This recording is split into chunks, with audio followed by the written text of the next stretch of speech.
राजस्थान चुनाव पर बड़ी भविष्यवाणी। राजस्थान की 200 सीटों पर बड़ा फैसला। कमल खिलेगा या फिर कांग्रेस जीतेगी? क्या कांग्रेसी जादूगर का फिर से दिखेगा कमाल?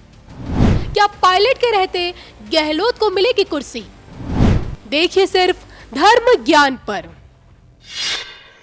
अशोक की जादूगरी, जी हाँ, जादूगर की जादूगरी क्या वसुंधरा राजे को अपने पाले में लाने में कामयाब हो पाएगी? जी हाँ, इस वक्त देखिए राजस्थान की जो पॉलिटिक्स है ना, बहुत ज़्यादा इंटरेस्टिंग होती जा रही है दिन पर दिन।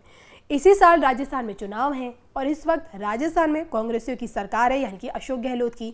लेकिन कांग्रेसियों की इसी सरकार में पायलट और अशोक गहलोत के बीच की जो खींचातानी है उसके बारे में तो आप जानते ही होंगे। अब सवाल ये उठता है कि जिस तरह की जो तस्वीरें सामने आई अभी हाल ही में, अशोक गहलोत और वसुंधरा राजे की जो भी तस्वीर हमने देखी कॉन्स्टिट्यूशन क्लब ऑफ राजस्थान के उद्घाटन के बाद, और खुद वसुंधरा राजे ने भाजपा की संकल्प यात्रा से लेके परिवर्तन यात्रा से जो दूरी बना रखी है, 18 दिनों तक दूरी जो बना रखी है, इसको लेकर अब सवाल ये उठता है कि क्या वसुंधरा राजे कांग्रेस ज्वाइन करेंगी? और सबसे बड़ी बात तो ये कि अशोक गहलोत क्या फिर से राजस्थान के मुख्यमंत्री बन पाने में कामयाब हो पाएंगे? तो आज हम अशोक गहलोत जी की व्यक्तिगत कुंडली, उनकी राजनीतिक कुंडली का एनालिसिस करेंगे। मयंक जी से जानेंगे इसी जादूगर की राजनीतिक भविष्यवाणी क्या कहती है। बताइए मयंक जी। देखिए, अगर अशोक गहलोत जी की कुंडली की बात करें तो मिथुन लगन की इनकी कुंडली है और वर्तमान में अगर राशि की बात करें तो मीन राशि है। कुंडली में बड़ा ज़बरदस्त राजयोग है। दशम भाव में गुरु चंद्रमा है और गुरु यहाँ उच्च के समान है क्योंकि स्वराशि के हैं, मीन राशि के, और साथ में चंद्रमा है। तो ज़बरदस्त गज के इसी राजयोग दशम भाव में बना हुआ है, इसलिए ये कहना चाहिए कि इनकी कुंडली में उच्च पदासीन योग है कि उच्च पद पर ये लगातार आते रहेंगे और जाते रहेंगे। और वर्तमान में अगर इनकी कुंडली में दशा, ग्रह दशा, अंतरदशा की बात करें जो ये तय करेगी इनका भविष्य किस और जा रहा है, तो वर्तमान में राहु में गुरु की दशा चल रही है, यानी कि राहु में बृहस्पति की दशा है जो कि 18 दिसंबर 2024 तक रहेगी। यानी कि अभी जो चुनाव है उस समय इनको राहु में गुरु की अंतरदशा रहती हुई नजर आ रही है। कहीं ना कहीं चुनावी प्रभाव इसका पड़ेगा दशाओं का।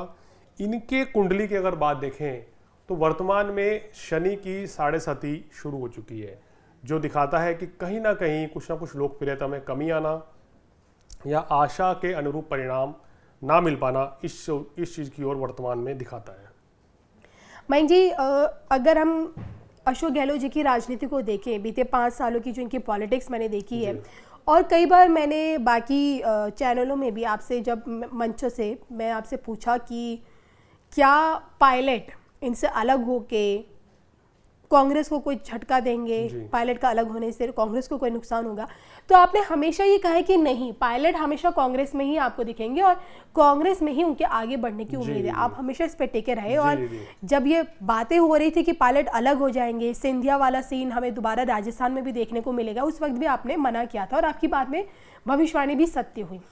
अब मैं आपसे ये जानना चाहती हूँ क्योंकि अब का जो चुनाव है उसमें अब सचिन पायलट की भी एक मजबूत दावेदारी है मुख्यमंत्री के तौर पर, और अशोक गहलोत एक मजे हुए खिलाड़ी हैं, गांधी परिवार के सबसे ज़्यादा करीबी हैं। तो अगर मैं आपको कुछ ऑप्शंस दूं, जैसे अशोक गहलोत हो गए, अशोक गहलोत, सचिन पायलट, और भाजपा की बात तो अलग करूंगी, लेकिन इन दोनों में इस बार कौन बाजी मार पाएगा, आपको क्या लगता है? देखिए, अगर दोनों के ग्रह स्थिति की बात करें तो इस समय गहलोत जी के सितारे ही ज्यादा बुलंद नजर आ रहे हैं पायलट के मुकाबले। इनकी कुंडली ज्यादा स्ट्रॉन्ग है क्योंकि इनकी कुंडली में अगर देखिए बुध की स्थिति, सूर्य की स्थिति बहुत जबरदस्त है, और जैसे मैं बोला कि दशम भाव में गुरु चंद्रमा की युति है जो बहुत ही शानदार है, जो इनके वर्चस्व को ही बढ़ाती हुई नजर आ रही है। चलिए, अब मैं आपसे जानना चाहती हूँ क्या लगता है, क्योंकि देखिए अभी तक भाजपा ने मुख्यमंत्री के तौर पे किसी भी दावेदार के किसी भी चेहरे को तो पेश नहीं किया। हालांकि नाम बहुत है, वसुंधरा राजे जो इस वक्त थोड़ी सी कांग्रेसी होती हुई नजर आ रही हैं। दूसरा नाम आप बालकनाथ, महंत बालकनाथ जी का भी ले सकते हैं। और ऐसे में क्या लगता है कि इस बार भाजपा अशोक गहलोत के इस किले को फतेह कर पाने में कामयाब हो पाएगी? देखिए, अगर अशोक गहलोत जी की कुंडली के हिसाब से देखें तो 7.5 के चलते 7.5 जब से उनको लगी है, कहीं ना कहीं बड़े विरोध स्वर भी देखने को मिल रहे हैं। जनवरी 2023 से 7.5 लग चुकी है जी, और इस समय शनि जो है वक्री अवस्था में है, लेकिन चुनाव के दौरान जो है शनि मार्गी अवस्था में आ जाएंगे। साढ़े का काल रहेगा। तो इस समय ये ग्रह स्थिति नजर आ रही है और गुरु भी जो है चुनाव के दौरान वक्री अवस्था में रहेंगे, इनकी राशि के स्वामी भी। तो आशा के अनुरूप इनकी कुंडली फिलहाल वर्तमान में शुभ फल देती हुई पूरी तरीके से नजर नहीं आ रही है। तो कहीं ना कहीं जनता जो है इस बार पाला बदल सकती है। कहना चाहिए कि वहां पर राजस्थान में जनता जो है सत्ता परिवर्तन करवा सकती है। ग्रह नक्षत्र तो कुछ ऐसा ही संकेत दे रहे हैं। शनि और गुरु के चलते राजस्थान में इस बार सत्ता परिवर्तन होगा, जिसका भाजपा को फायदा मिलेगा।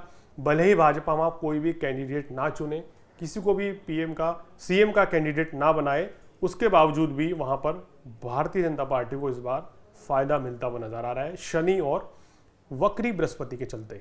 और इसी सत्ता परिवर्तन के बाद सचिन पायलट का भविष्य आप किस ओर देखते हैं? देखिए, मैंने जैसे पहले से भी कहा है कि अगर ये अपनी कोई भी खुद की पार्टी बनाते हैं या अगर कहना चाहिए कांग्रेस से दूसरी पार्टी में जाके हाथ मिलाते हैं, तो इनके ग्रह नक्षत्र ऐसे नहीं है कि इनको कोई खास फायदा मिलने वाला है। तो इनको फिलहाल तो ग्रह नक्षत्र ये कह रहे हैं कि ये कांग्रेस में ही रहेंगे और कांग्रेस में ही रह के इनको फायदा रहेगा।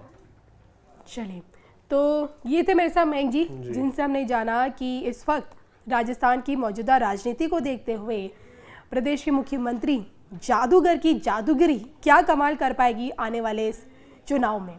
आपको क्या लगता है कि राजस्थान की इस बार की 200 सीटों पर कमल खिलेगा या फिर कांग्रेस जीतेगी? आपको कमेंट करके बताना है। और इसी के साथ साथ अगर आपको अपनी कुंडली का विश्लेषण कराना है, वास्तु से संबंधित कोई जानकारी आपको चाहिए, तो स्क्रीन पर दिख रहे इस नंबर के जरिए आप मयंक जी से संपर्क कर सकते हैं। इसी के साथ हम दोनों को दीजिए इजाजत। नमस्कार।